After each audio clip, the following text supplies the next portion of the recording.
Muito bem, senhoras e senhores, continuando com as palestras aqui, a única coisa que não muda são as mudanças, né?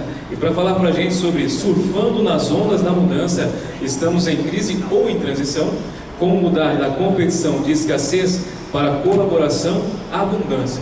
Senhoras e senhores, convido Márcio Okabe. Obrigado. Pessoal, bom dia a todos. É um prazer estar aqui novamente. Agradeço a Zoé pelo convite, ao Matoso que me convidou para ir lá em Maceió no ano passado. E esse tema aqui, como surfando nas ondas da mudança, como sair da Matrix. Deixa eu só ver, gente, cadê o controle aqui? Frank, dá um help. Opa. Os meus amigos engenheiros. O botão liga e desliga. Bom, gente, meu nome é marciocabe.com, como eu costumo me apresentar. Aqui tem dois endereços, o Pinterest. Quem usa o Pinterest? Gente, o Pinterest é o melhor painel de salvar. Sabe aqueles sites que você acha legal na internet? É lá que eu salvo as coisas que eu acho interessante. Então, se vocês quiserem ver tudo que eu salvo de palestras, artigos e tudo que eu acho interessante, vocês podem acessar. E o aboutme.marciocabe é minhas redes sociais, então aí vocês podem se conectar facilmente. E tem um site chamado Google. Se vocês digitarem Márcio Okabe, vocês vão achar um pouquinho do meu conteúdo. Então vamos lá. A primeira questão é, olha gente, quem adivinhar onde é essa foto vai ganhar um brinde. Alguém aqui é de Salvador? Não vale o Matoso que ele já viu, né? Aqui chama-se Rio Jacuípe. Quem já foi para Salvador? Então, Rio Jacuípe é um lugar daqueles lugares turísticos que ninguém conhece, nem quem mora em Salvador. Eu já falei o spoiler, eu sou um japonês baiano, soteropolitano. Então eu brinco que não parece que eu sou baiano e não parece que eu tenho 49 anos. Né? Ainda bem, né? Eu assisti o PIN ao vivo no Rock in Rio 1. Então, para quem é roqueiro, fiquem com inveja. E como é que eu posso me apresentar? Eu poderia me apresentar dizendo que eu fiz engenharia elétrica aqui na Unicamp, né? Adoro vir para Campinas. Eu digo que eu fiz Unicamp, engenharia elétrica, e não tomei pau em nenhuma matéria em 5 anos. Tudo bem que isso não serviu para muita coisa, porque eu não escolhi a profissão certa, né? Como muitos de nós, a gente faz e depois descobre que não era exatamente aquilo que a gente queria fazer. Fiz pós-graduação em administração, tenho vários cursos na área de autoconhecimento e 20 anos de marketing digital. Talvez eu pudesse falar que esse sou eu. Ou talvez eu pudesse dizer que esses 20 anos de marketing digital estão se transformando. Está aqui o Marcos Gaber ali, fotógrafo, filmador, amigo e parceiro, né? Eu estou transformando esses 20 anos em marketing digital em um projeto de criar uma rede de marketing digital colaborativa, ou criar uma rede, uma sociedade brasileira de apresentações profissionais. Uma das coisas que eu adoro é ajudar as pessoas a fazer boas apresentações. Quem de vocês já tentou apresentar uma ideia e não deu certo? Todos nós, né? Isso quer dizer que você não fez uma boa apresentação. Isso pode ser uma venda para um cliente que você perdeu porque você falou, poxa, eu não fui muito bem naquela apresentação. Vocês têm aqui as mesas e vocês têm oportunidades de venda e muitas vezes você não fecha a venda por causa de uma má apresentação. E eu também estou criando essa rede, e lá na mesa da Prímula, quem quiser pega um folhetinho que a gente tem da SPAP. Mas eu prefiro me apresentar hoje dessa forma. Hoje eu me apresento como origamista por paixão, educador por missão e palestrante por vocação. E eu esqueci que eu ia estar com o microfone, então eu vou largar aqui o microfone um pouco para mostrar um origami que eu gosto bastante. Olha isso aqui, ó, gente.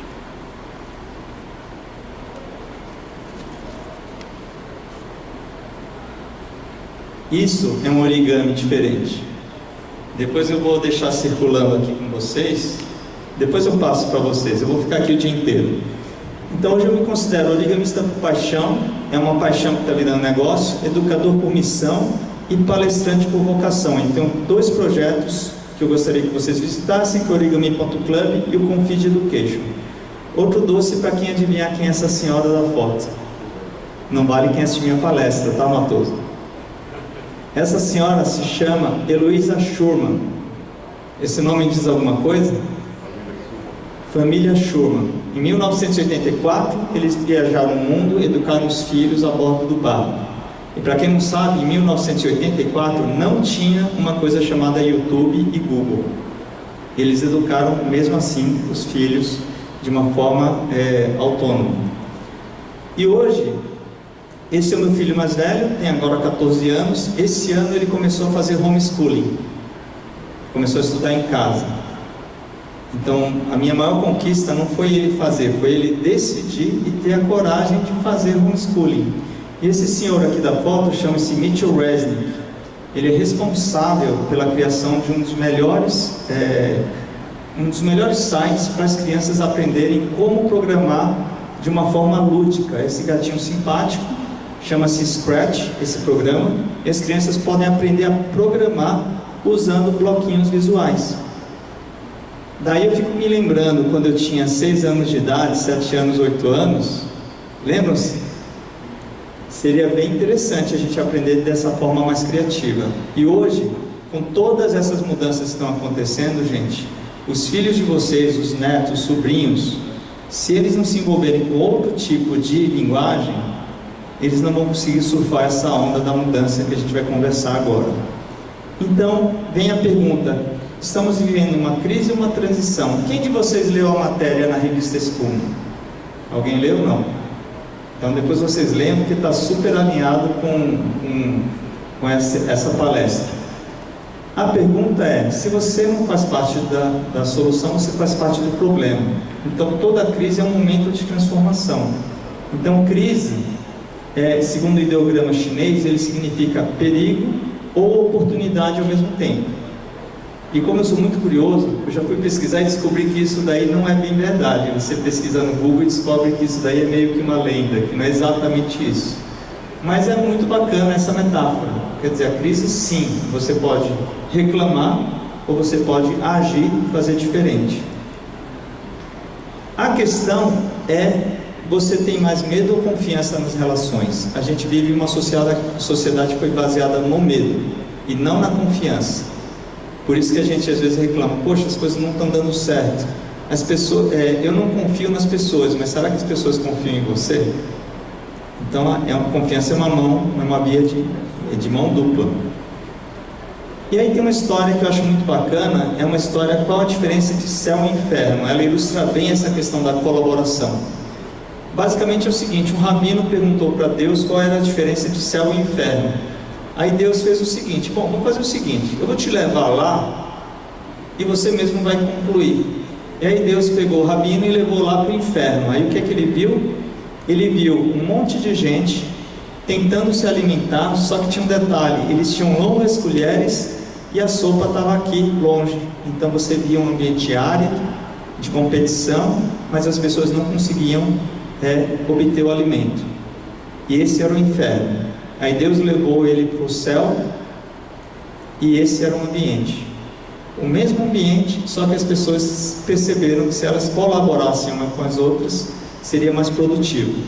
Essa metáfora ilustra bem o momento que a gente vive. A gente vive escassez ou abundância. Aqui é uma questão de decisão. Então é esse tema que a gente vai estar conversando um pouco hoje. E outra questão muito importante, é básico: todos nós buscamos a felicidade. E essa pergunta: você é feliz? Sim e não, porque depende, né? A felicidade não é algo constante. Eu, por exemplo, quando eu ministro palestras, são os momentos que eu sou mais feliz. Quando eu faço origami também, quando eu estou educando também. Então, quais são os momentos que você é mais feliz? Só que tem um detalhe: a felicidade é algo que você pode criar, você pode buscar, mas você precisa descobrir quais são os critérios para a felicidade. O Dan Pink tem uma palestra no TED. Eu não sei quem de vocês já assistiu alguma palestra do TED. Quem não levantou a mão, vocês vão chegar no Google e visitar o site TED.com. Tem palestras incríveis. E nessa palestra ele fala que você tem 3 pilares para você trazer motivação para as pessoas, que é autonomia, domínio e propósito. Ou seja, no lugar de você oferecer, tem aquela piadinha, né, que fala que você tem a motivação da cenoura, né? Quem conhece essa pequena piadinha? Você pode oferecer a cenoura na frente ou atrás, né? São as motivações que as empresas costumam fazer, não é isso? Ah, você vai ganhar um bônus em dinheiro, ou você vai sofrer uma punição, vai perder um emprego. Só que o que ele prova é que essas duas motivações não fazem as pessoas se motivarem. Agora, um exemplo bom de autonomia, domínio e propósito é essa moça. Quem sabe quem é ela? Quem sabe? Quem lembra? Então, vamos tocar aqui que talvez vocês lembrem. Pode aumentar um pouquinho, Frank?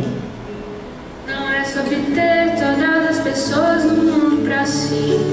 Então é isso. É sobre saber A pessoa quando faz algo com autonomia, domínio e propósito, a gente tem um resultado como esse. E a gente vê, pode diminuir um pouquinho. São sucessos que a gente vê na internet, no YouTube, que vocês já perceberam. De repente alguém que teve esses 3 pilares, autonomia, domínio e propósito, cria algo que viraliza e ela de repente se torna um negócio. A gente tem visto isso acontecer com certa regularidade na internet. E falando de felicidade, tem um documentário chamado Happy, Felicidade Genuína, onde ele faz alguns estudos mostrando o que leva as pessoas à felicidade. E uma pessoa na Índia que puxa esse carrinho que chama rickshaw, o estudo mostra que ele tem uma felicidade muito similar a um americano de classe média que mora numa casa própria, com todos aqueles confortos que o capitalismo pode trazer. E como é que isso é explicado? Que na verdade felicidade pode ser vista também como 3 pilares: crescimento pessoal, relacionamentos e ajudar o mundo. E outra coisa que esse documentário traz também é assim: quais são os fatores que levam à felicidade? Você tem 50% genética, sim, né? 50% da felicidade não depende da genética, ou seja, dos seus pais. Mas o que é interessante, aquilo que a gente julga é um fator importantíssimo, por exemplo, qual é o cargo, quanto você ganha, qual o carro que você tem, onde você mora, corresponde apenas a 10% da felicidade. Não é diferente? E que 40% da felicidade pode vir de atividades intencionais. E eu vou fazer uma pergunta para vocês. Quem fala aqui para mim, que hobbies vocês têm? De esporte, lazer? Fala aí algumas palavras. Corrida. O que mais? Dirigir off-road. O que mais?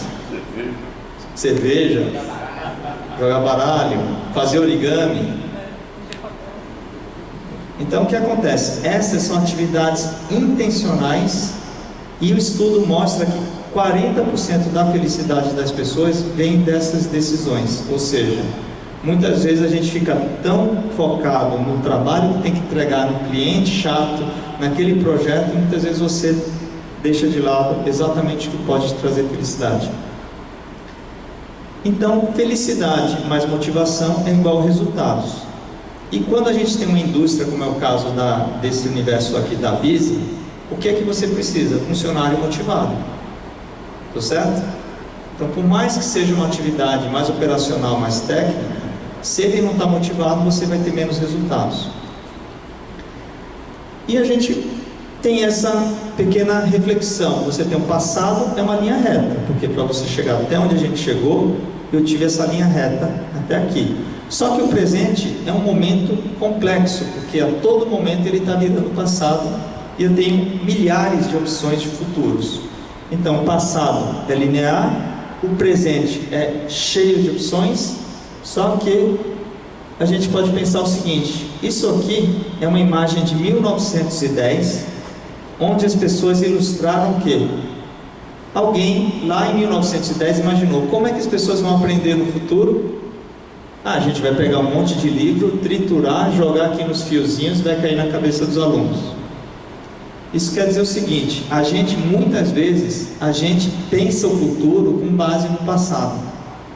Só que isso tem um problema muito sério. Você cria esse tipo de situação.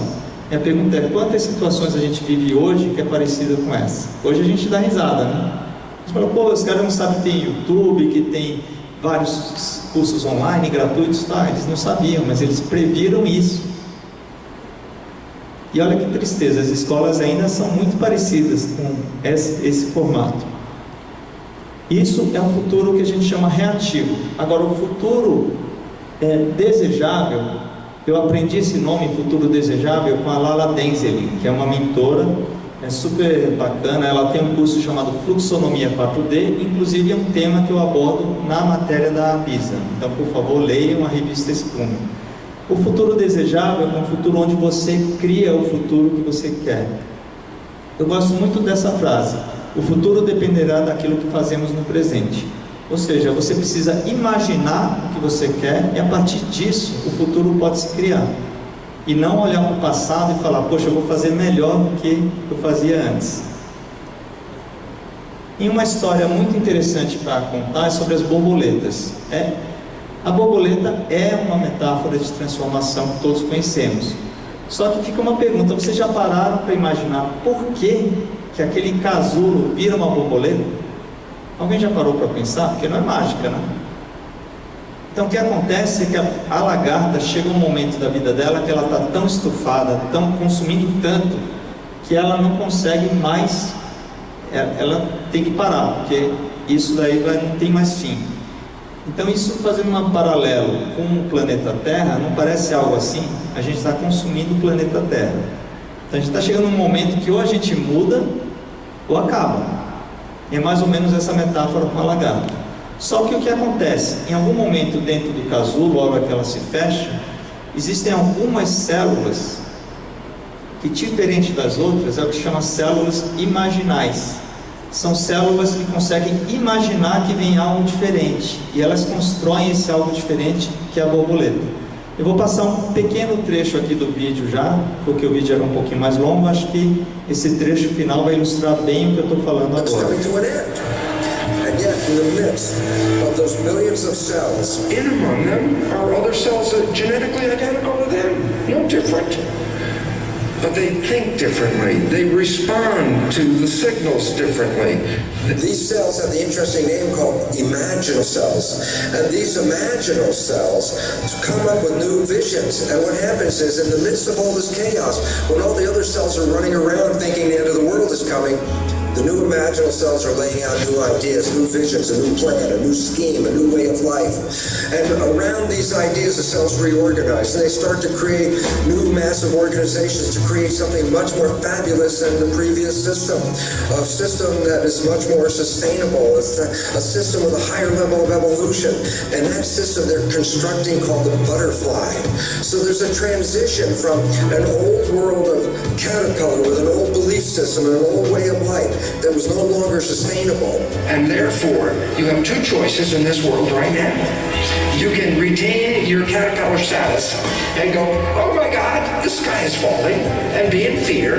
Or you can say, the caterpillar is going, I want to build a butterfly. Why? Because if I become active and positive in the process of building the butterfly, I'm engaged, I'm working, we're creating the future. If I sit there and bemoan the loss of the caterpillar, then I'm making myself sick and everything around me. Why? I'm not contributing to our evolution. And so, where are we? We're at the demise of the caterpillar stage of civilization and the rise of the butterfly. Eu adoro esse vídeo porque ele representa bem o tema da palestra. Se a gente acreditar que a gente vai continuar sendo lagarta, a gente morre junto. E o que é que a gente está vendo agora? Muitas pessoas perdendo emprego. E grande parte desses empregos, vocês sabem que não vão voltar.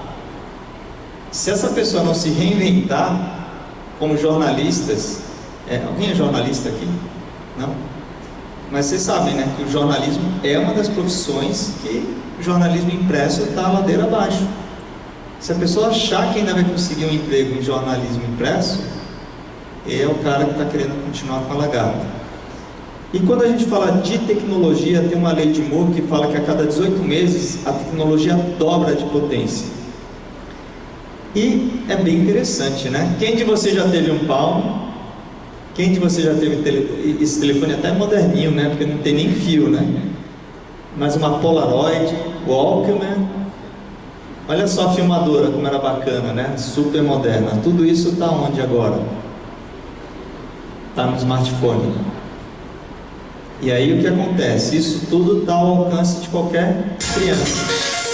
Daqui é meu filho de 8 anos. Então, quer dizer, esses aparelhinhos, você faz milagres com esses aparelhinhos. E indo ainda mais longe, o Watson da IBM é um supercomputador que é uma das maiores referências quando você fala de inteligência artificial. Hoje você tem esse brinquedinho aqui que parece inocente, mas ele se conecta ao Watson e ele ensina as crianças. Então não é mais aquela Barbie, aquele brinquedinho que repete: quero fazer cocô, quero fazer xixi. É um brinquedo que interage com a criança e ajuda a ensinar. E o Watson está sendo usado em várias situações de saúde, por exemplo, para interagir com pessoas tem pessoas que são doentes que repetem 100 vezes a mesma coisa, não é? Um cuidador tem que ser santo para repetir 100 vezes a mesma resposta, concorda? Agora, a inteligência artificial não, você pode repetir e levar esse nível de cuidado, ou mais, entre aspas, assustador também. O Watson já prova que para a área jurídica e área médica ele é mais assertivo do que médicos ou advogados. Então os advogados júniores e médicos mais novos, eles estão perdendo para o Watson. A pergunta é: vou contra ele ou vou com ele? Essa que é a grande questão. A inteligência artificial está vindo com tudo e não tem volta. E essa curva mostra que em 2045, que aqui não vai dar para vocês lerem agora, é a previsão para quando esse aparelhinho que está no bolso de vocês vai ter mais poder de processamento do que o nosso cérebro. A pergunta é: quando esse tempo chegar, se você está ainda na era de eu vou aprender para decorar, a gente talvez esteja bem ultrapassado.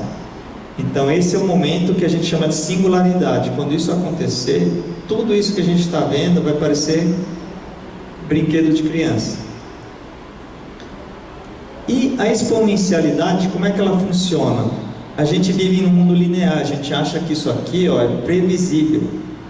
A exponencialidade, ela caminha dessa forma. Eu não esperava que isso acontecesse. E para a gente se preparar para essas mudanças, a gente precisa entender que isso daqui, que é o fator surpresa, a gente precisa se preparar para isso. E como é que funciona a exponencialidade, que é essa coisa que cresce de repente, você toma um susto quando aparece uma empresa como o Uber, por exemplo. Você tem a fase da digitalização, que é a hora que começa a digitalizar o processo, decepção, disrupção, desmaterialização, quando a coisa já não é física. A máquina fotográfica não é física, ela está dentro do smartphone, ela já não existe fisicamente. E você tem a demonetização, ou seja, você não paga mais para ter alguns serviços. E a democratização. Como é que a gente pode ver isso? Eu vou ilustrar com uma história bem interessante. Quem conhece esse senhor da foto? Alguém sabe quem é esse cara famoso? Não. Alguém lembra dessa marca? Aí sim, né? Tudo bem que tem uns mais jovens. Às vezes eu faço palestra em lugar que tem gente nova, aí o pessoal fala: não conheço. Eu fico triste, né? O cara não conhecia a Kodak. O que aconteceu com a Kodak? A primeira máquina fotográfica digital foi inventada por esse rapaz aqui, e ele era funcionário da Kodak. Ou seja, a Kodak não acreditou, porque as primeiras fotos digitais eram uma droga, era horrível. Então as pessoas falaram o quê? Não vai funcionar. Só que aí depois a coisa vem, a disrupção é quando a coisa evolui e começa a atropelar o modelo antigo. E aí você desmaterializa. Eu já tive a Sony Cybershot, só que aí depois você não tem mais Sony Cybershot, porque você não precisa, porque a máquina fotográfica vai para dentro do celular. E você desmonetiza, não precisa comprar, porque já vem, com o celular já vem a máquina. E depois democratiza, ou seja, hoje barateou, todo mundo tem. Então esse é o caminho das tecnologias exponenciais. Então, nesse século XXI, se a gente não souber desaprender e reaprender, a gente está um pouquinho atrasado já. Então fica esse desafio para vocês, de perceberem alguma coisa que você não está querendo mudar, mude, faça algo diferente dentro dessas mudanças. A Netflix, por exemplo, quem assiste Netflix aqui? Né? É quase como falar assim, quem já viu o YouTube, né? Só que a Netflix, em um determinado momento da vida dela, ela foi oferecida para Blockbuster. O cara da Blockbuster vai morrer arrependido disso, de não ter comprado a Netflix. Porque a Netflix foi oferecida para a Blockbuster, onde está a Blockbuster quebrou. Então a Netflix trabalha com liberdade e responsabilidade, ou seja, liberdade total dos funcionários, equipe altamente enxuta e confiança total, só que com responsabilidade. E hoje não, aqui em 2010 ela já valia 60 bilhões de dólares. E o Airbnb, que eu adoro usar esse case. Quem já viajou pelo Airbnb? Olha só que bacana, aqui acho que uns 30%. O Airbnb foi uma ideia dos fundadores que tinham uma startup que quebrou, sobrou vaga no apartamento, e eles começaram a alugar o apartamento deles e compartilhar com pessoas que vinham para a cidade. O resultado é isso aqui, A melhor maneira de conhecer o Rio de Janeiro é caminhando pela cidade. Ela está sempre mudando, mas o que nunca muda é a hospitalidade carioca. Eu sou sua anfitriã Airbnb e meu nome é Malu. Mas alguns dos meus hóspedes me chamam de mãe brasileira, porque eu me preocupo se você vai comer bem, dormir bem, se sentir em casa. Eu vou te mostrar onde encontrar a melhor feijoada e depois o melhor lugar para tomar uma caipirinha. Mas se você não quiser fazer nada, eu conheço o melhor lugar para isso também. Conheço o Rio de verdade. Seja meu hóspede. E a gente, está aqui o Gabriel, a gente ficou hospedado aqui pertinho, gastamos menos de 100 reais, dormimos de ontem para hoje, e ainda a gente teve o café da manhã. Então isso é o Airbnb, isso é economia compartilhada, é você imaginar que se eu tenho algo ocioso, eu posso compartilhar e eu posso gerar renda com isso. Então esse é o melhor exemplo de economia compartilhada que eu costumo usar. E está aqui a foto que a gente tirou hoje de manhã. E o Uber também, todos conhecem. Só que a questão que as pessoas pensam, o Uber está brigando com o táxi, né?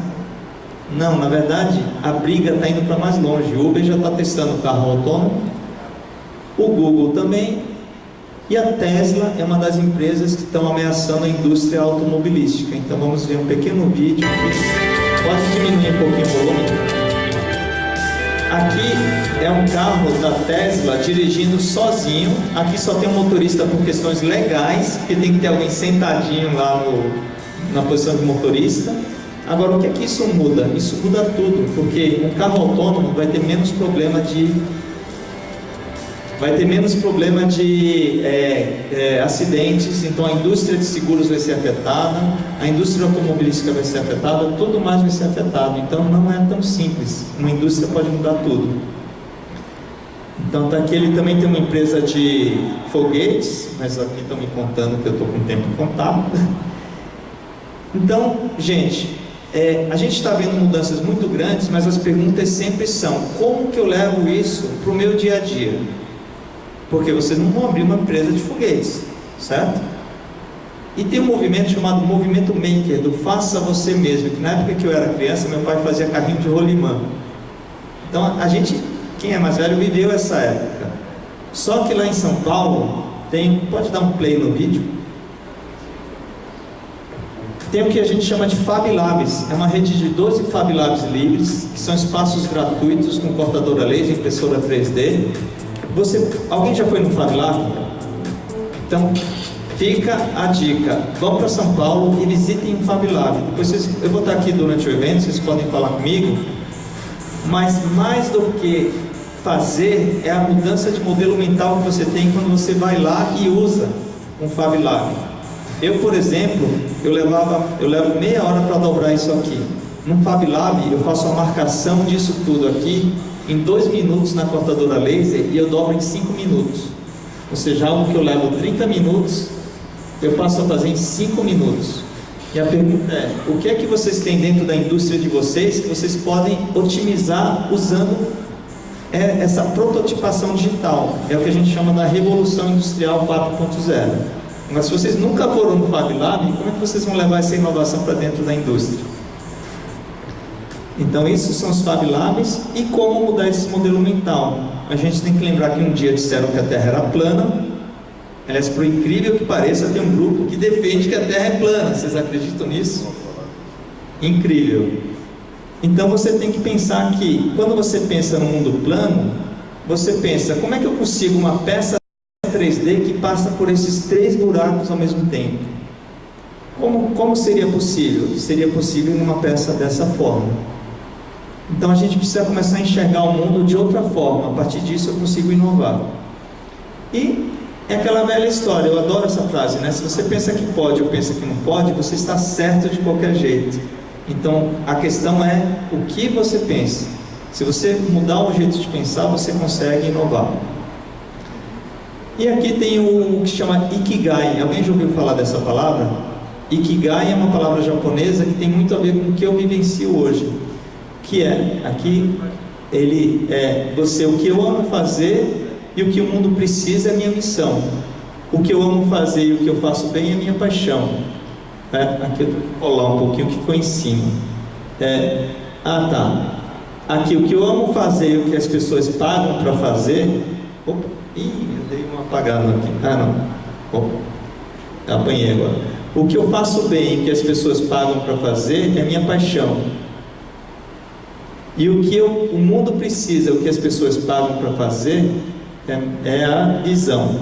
Então o propósito é quando você consegue criar todo esse equilíbrio. A minha proposta para vocês é, tanto como empresários, vocês buscarem isso, e como empresários, vocês levarem isso para os seus funcionários. Está aqui, ó. Coloquei na animação, estou apanhando. É a minha vocação. Isso é o que a gente chama de propósito.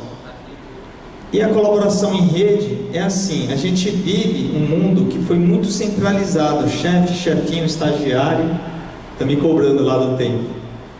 E hoje a gente vive um mundo em rede que é totalmente distribuído. E o Linux é um exemplo de colaboração em rede que a gente conhece, que está um grande concorrente do Windows.